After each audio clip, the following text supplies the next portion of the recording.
Hello everyone, welcome to pharmacy classes. मैं हूं विशाल और आज हम फार्मास्यूटिक्स के बहुत ही इंपॉर्टेंट टॉपिक के ऊपर डिस्कशन करेंगे, दैट इज पोसोलॉजी। इसको हम कंप्लीट समझेंगे कि पोसोलॉजी के ऊपर कंप्लीट नोट्स कैसे प्रिपेयर करना है और पोसोलॉजी है क्या। तो सबसे पहले हम समझेंगे ये वर्ड जो पोसोलॉजी है ये होता क्या है, क्योंकि कई सारे कॉम्पिटिटिव एग्जाम में पोसोलॉजी का मीनिंग क्या होता है ये पूछ लिया जाता है। तो पोसोलॉजी का सिंपल तौर पर अर्थ होता है कि डोज के कैलकुलेशन की और उसकी क्वांटिटी की, डोज जो है और उसकी कितनी क्वांटिटी देनी है उसके बारे में स्टडी करना पोसोलॉजी कहलाता है। मीन्स कैलकुलेशन ऑफ डोज, उसकी क्वांटिटी। तो पोसोलॉजी जो है टू वर्ड से बना हुआ है, पोसोज एंड लोगोज। ये ग्रीक वर्ड होता है पोसोज, जिसका मतलब होता है हाउ मच, अमाउंट और क्वांटिटी। और लोगोज का मतलब होता है science, means branch of science which deals with the study of amount और quantity of dose of drug। जो आपकी ड्रग की डोज होती है उसकी कितनी क्वांटिटी देना है पेशेंट को, इसको हम बोलते हैं पोसोलॉजी। तो समझ में आ गया होगा आपको, posology science of calculation of quantity dose of drug, जो कि पेशेंट को एडमिनिस्टर्ड टू पेशेंट, जो कि पेशेंट को एडमिनिस्टर करनी है, लेनी है ओरली, पैरेंट्रल, अदर रूट से भी ले सकते हैं। To get desired pharmacological action, एक डिजायर्ड जो हमको चाहिए उस फार्माकोलॉजिकल एक्शन के लिए। फार्माकोलॉजिकल एक्शन का मतलब जो ड्रग लेने के बाद में जो ट्रीटमेंट हमको मिलता है, जिससे हम ठीक हो जाते हैं, उपचार हमको मिल जाता है वो। अब जो फार्माकोपिया होती है, फार्माकोपिया क्या होती है, स्टैंडर्ड बुक्स होती हैं in the field of pharmacy. तो उसमें एवरेज डोज एडल्ट के अकॉर्डिंग दी हुई होती हैं। तो इसको हम क्या करते हैं, पोसोलॉजी को जो है इस तरीके से हम like calculate, there are some formula also.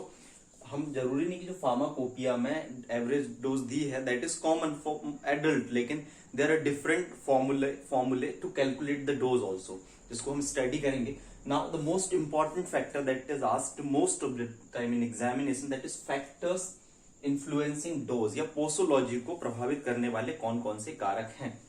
तो इसमें सबसे पहला कारक आ जाता है एज, उम्र जिसको हम बोलते हैं। तो एज क्या होती है, इसमें जो फार्माकोकाइनेटिक चेंज, फार्माकोकाइनेटिक चेंज का मतलब क्या होता है, हमारी बॉडी में जो एब्जॉर्प्शन, डिस्ट्रीब्यूशन, मेटाबॉलिज्म और एक्सक्रीशन, तो ये कहलाता फार्माकोकाइनेटिक, मतलब ADME, एब्जॉर्प्शन, डिस्ट्रीब्यूशन और मेटाबॉलिज्म और एक्सक्रीशन। तो ये आपका कहलाता है फार्माकोकाइनेटिक चेंज। तो एज के अकॉर्डिंग ये होता है, चेंज होता है। जैसे हम बात करें पेडियाट्रिक और जेरियाट्रिक पेशेंट की, पेडियाट्रिक का मतलब होता है जो इन्फेंट होते हैं या जो छोटे बच्चे होते हैं, उसको हम पेडियाट्रिक पेशेंट बोलते हैं। और जेरियाट्रिक पेशेंट का मतलब जो एल्डर पेशेंट होते हैं। तो उनमें क्या होता है, ये फार्माकोकाइनेटिक चेंज होते हैं। तो एज एक इंपॉर्टेंट फैक्टर होता है जब हम डोज को कैलकुलेट करते हैं। सेकेंड आ जाता है जेंडर। जेंडर की हम बात करें तो मेल और फीमेल, ये क्यों होता है important factor to calculate the amount of dose, because there is some hormonal difference. और जो मेल और फीमेल की बॉडी का जो टाइप होता है और hormonal changes that is different. और कई सारी ऐसे कॉम्प्लिकेशंस होते हैं, कॉम्प्लिकेटेड कंडीशंस होती हैं फीमेल में, जिसके कारण उनके लिए अलग अलग डोज होता है, like at the time of pregnancy, menstruation और अदर जो प्लासेंटा की जब हम बात करें, फीटस जब होता है गेस्टेशन पीरियड के टाइम पे, तो कई सारी ड्रग्स की जो है heavy dose or potent drug that may harm to the fetus. So that is very important to calculate the dose as per the gender.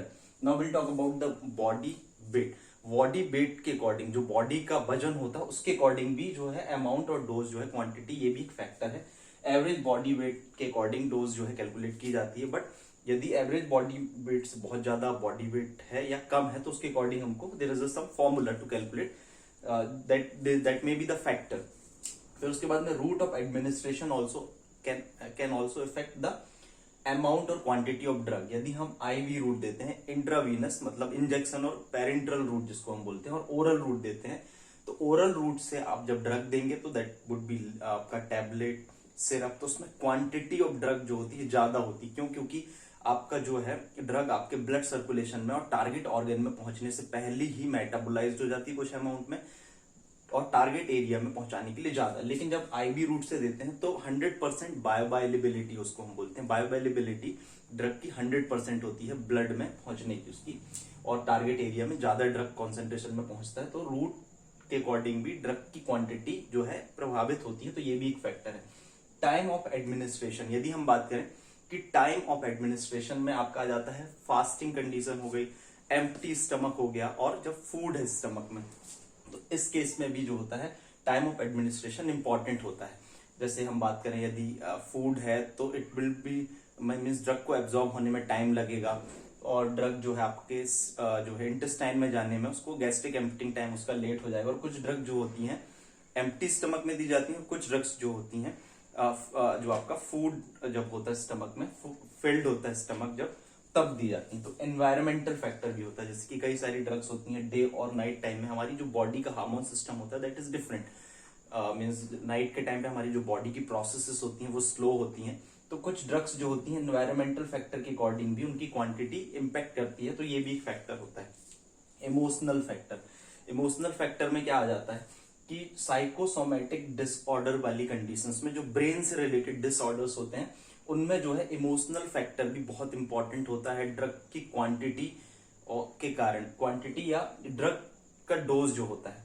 जैसे कि मान के चलो बिहेवियर ऑफ फिजिशियन का जो बिहेवियर है दैट में also impact to the patient condition. एक होता है प्लेसिबो इफेक्ट कॉन्सेप्ट, इसमें प्लेसिबो इफेक्ट जिसको सामान्य भाषा में मीठी दवा भी बोला जाता है, मतलब कि उसमें कोई फार्माकोलॉजिकल एपीआई नहीं होता है, एक्टिव फार्मास्यूटिकल इंग्रेडिएंट नहीं होता है, it is similar to those drugs, लेकिन इनमें कोई एक्टिव कॉन्स्टिट्यूएंट नहीं होता है जो बॉडी को ठीक करे, बस एक साइकोलॉजिकल एक पैरामीटर होता है जिसके कारण पेशेंट को लगता है कि हाँ हमने दवाई ले ली और ठीक हो गए, that is also emotional factor. Now presence of disease, जैसे कि बॉडी में अदर डिसीज है ऑलरेडी पहले से, तो अमाउंट और quantity also impact the patient को इम्पैक्ट कर सकती है, तो ये भी जरूरी फैक्टर होता है। जैसे स्ट्रेप्टोमाइसिन की बात करें, यदि किडनी ऑलरेडी नॉन वर्किंग है या प्रॉब्लम है किडनी में, तो ये जो है किडनी टॉक्सिसिटी कॉज कर सकती है। फिर एक्यूमुलेशन, एक और फैक्टर होता है एक्यूमुलेशन, जिसको कि हम एक्यूमुलेटिंग इफेक्ट बोलते हैं, या इसके कारण क्या हो सकता है टॉक्सिक इफेक्ट हो सकता है। कब? यदि हम ड्रग को रिपीटेडली दे रहे हैं, रिपीट करके हम उस ड्रग को बार बार दे रहे हैं, तो वो ड्रग हमारे डिफरेंट ऑर्गन्स में जमा हो जाती है, और उसके अकॉर्डिंग तो हमें ये स्टडी करना भी जरूरी होता है at the time of dose calculation कि कौन सी ड्रग जो है आपके पर्टिकुलर ऑर्गन में डिपॉजिट ज्यादा हो जाती है। यदि हम उसको रिपीटेडली देंगे तो उसको हम बोलते हैं accumulating effect, that also affect the calculation of dose. फिर एडिटिव इफेक्ट की बात हम करते हैं। एडिटिव इफेक्ट का मतलब क्या होता है कि दो ड्रग को कॉम्बिनेशन में हम देते हैं तो जो टोटल इफेक्ट हमको मिलता है सम ऑफ इंडिविजुअल, दोनों का हमको इंडिविजुअल इफेक्ट अलग अलग प्लस करके मिलता है। जैसे कि हम बात करें फिनोबार्बिटॉन और एमिनोफाइलिन, ये जो है आपका ब्रोंकियल अस्थमा में दी जाती हैं, तो दोनों का जो इफेक्ट होता है एक मतलब इन दोनों का इफेक्ट एक टोटल इफेक्ट हमको मिलता है। इसको आप जो है कंपैरेटिव वे में स्टडी कर सकते हैं, एडिटिव इफेक्ट और सिनर्जिस्टिक इफेक्ट को हम स्टडी करेंगे। सिनर्जिस्टिक इफेक्ट तो सिनर्जिज्म भी बोला जाता है इसको, जब टू ड्रग्स इन कॉम्बिनेशन में इनको हम क्या करते हैं देते हैं, तो एक्शन जो है एक ड्रग का इंक्रीज हो जाता है, मतलब एक ड्रग का एक्शन दूसरी ड्रग के प्रेजेंस होने के कारण इंक्रीज हो जाता है, इसको हम बोलते हैं सिनरिज्म। जैसे प्रोकैन का ड्यूरेशन ऑफ एक्शन बढ़ जाता है एड्रेनलिन के प्रेजेंट होने के कारण, लेकिन यहां पर क्या है जो फिनोबार्बिटॉन और एमिनोफाइलिन थी, दोनों का प्लस इफेक्ट मिलता है हमको ये एडिटिव इफेक्ट में, और सिनर्जिस्टिक इफेक्ट में एक के प्रेजेंस के कारण दूसरे का ड्यूरेशन ऑफ एक्शन बढ़ रहा है, तो ये डिफरेंस है। फिर हम बात करेंगे एंटागोनिज्म क्या होता है या एंटागोनिस्टिक इफेक्ट क्या होता है। एक्शन इज अपोज्ड, मतलब किसी ड्रग का एक्शन अपोज्ड हो जाता है दूसरी ड्रग के प्रेजेंस के कारण। जैसे एसिड की टॉक्सिसिटी में या एसिड की जो पॉइजनिंग हो जाती है, तब उस केस में मिल्क ऑफ मैग्नीसिया जो है एसिड के इफेक्ट को कम कर देता है, तो इसको हम बोलते हैं एंटागोनिस्ट। फिर ये इसके बाद में आपका आइडियोसिनक्रेसी, बहुत ही इंपॉर्टेंट है। आइडियोसिनक्रेसी भी कई बार कॉम्पिटिटिव एग्जाम्स में और अलग से 2 नंबर या शॉर्ट नोट्स में पूछ लिया जाता है। तो आइडियोसिनक्रेसी, इसको हम एलर्जी भी बोलते हैं। आइडियोसिनक्रेसी होता क्या है, एन एक्स्ट्रा ऑर्डिनरी और अनवांटेड रिस्पॉन्स। कई सारी दवाइयां ऐसी होती है जिनका एक्स्ट्रा ऑर्डिनरी और अनवांटेड और अनएक्सपेक्टेड हमको साइड इफेक्ट देखने को मिलता है, तो उसको हम बोलते हैं आइडियोसिनक्रेसी। जिसकी हम बात करें स्मॉल अमाउंट में एस्प्रिन देते हैं, तो एस्प्रिन का पर्पस होता है कि anti non steroidal anti inflammatory drug है, लेकिन एस्प्रिन जो है आपका गैस्ट्रिक हीमोरेज, मतलब आपका स्टमक में बहुत ज्यादा ब्लीडिंग और ऐसी प्रॉब्लम क्रिएट कर देती है। फिर हम बात करते हैं टॉलरेंस। तो टॉलरेंस क्या होता है इसको हम समझेंगे कि large dose of drug is required, मतलब कि हमें पता है कि posology is related to the amount of कितनी क्वांटिटी देनी है किसी को भी। तो टॉलरेंस एक ऐसी कंडीशन होती है, कुछ पेशेंट होते हैं या कुछ ऐसे पर्सन होते हैं जिनमें आपका जो डोज नॉर्मल एवरेज जो डोज होती है उससे कहीं ज्यादा डोज लगती है उनको। ये कई सारे फिजियोलॉजिकल हैबिट्स के कारण हो जाती है, जैसे कि जो बहुत ज्यादा टोबैको लेते हैं, एल्कोहलिक होते हैं, उनको कई सारी जो दवाइयां होती हैं उनकी जो नॉर्मल कंडीशन, नॉर्मल एवरेज उनका जो बोलना चाहिए कि अमाउंट होता है उससे कहीं ज्यादा उनको लगता है। तो इस कंडीशन को हम टॉलरेंस बोलते हैं कि large dose of drug is required, जिसमें ड्रग की लार्ज डोज और ज्यादा क्वांटिटी रिक्वायर्ड होती है। ये दो तरीके की होती है टॉलरेंस, दो तरीके से हो जाता है, ट्रू और स्यूडो टॉलरेंस। ट्रू टॉलरेंस का मतलब जब टॉलरेंस डेवलप होता है ओरल और पेरेंटल एडमिनिस्ट्रेशन ऑफ ड्रग के, ड्रग को ओरल और पेरेंटल एडमिनिस्ट्रेशन के कारण, और स्यूडो जो है केवल ओरल एडमिनिस्ट्रेशन के कारण डेवलप होता है। फिर एक होता है टैकीफाइलैक्सिस। टैकीफाइलैक्सिस क्या होता है? अब एग्जाम्स में जब पोसोलॉजी पूछा जाता है तो उसमें आइडियोसिंक्रेसी, टॉलरेंस और टैकीफाइलैक्सिस क्या होते हैं ये अलग से पूछ लिया जाता है, इसलिए इन पॉइंट्स को बहुत अच्छे से ध्यान में रखना है आपको। टैकीफाइलैक्सिस क्या होता है? जब कोई ड्रग को रिपीटेडली हम देते हैं, मतलब बार बार उसकी फ्रीक्वेंसी को रिपीट करते हैं बहुत ही शॉर्ट टाइम में, शॉर्ट इंटरवल ऑफ टाइम में, तो उस समय क्या होता है कि जो आपका ड्रग का जो असर होना होता है वो नहीं मिलता है, जो हमको उसका इफेक्ट चाहिए होता है वो हमको उसका ड्रग का इफेक्ट नहीं मिलता है। इसको हम बोलते हैं टैकीफाइलैक्सिस। यदि हम डोज की क्वांटिटी बढ़ा देते हैं तो भी, जैसे कि एफेड्रिन के केस में होता है, जैसे एक पेशेंट है उसको बार बार एफेड्रिन दिया जा रहा है, अस्थमा के लिए ये होता है, आपका जो ब्रोंकाई होती है वो कंस्ट्रिक्ट हो जाती है, तो उसको एक्सपेंड करने के लिए, तो रिलैक्स करने के लिए, तो क्या होता है कि जब बार बार यदि बहुत शॉर्ट इंटरवल में दिया जाएगा तो कंडीशन ऐसी आएगी कि फिर हम उसको एफेड्रिन की कितनी भी क्वांटिटी दे दें वो असर नहीं करेगी। ऐसा क्यों होता है? क्योंकि उस एरिया में उस पर्टिकुलर रिसेप्टर जो होते हैं ब्लॉक हो जाते हैं। फिर मेटाबॉलिक डिस्टर्बेंस 16 जो इसका फैक्टर है, मेटाबॉलिक डिस्टर्बेंस।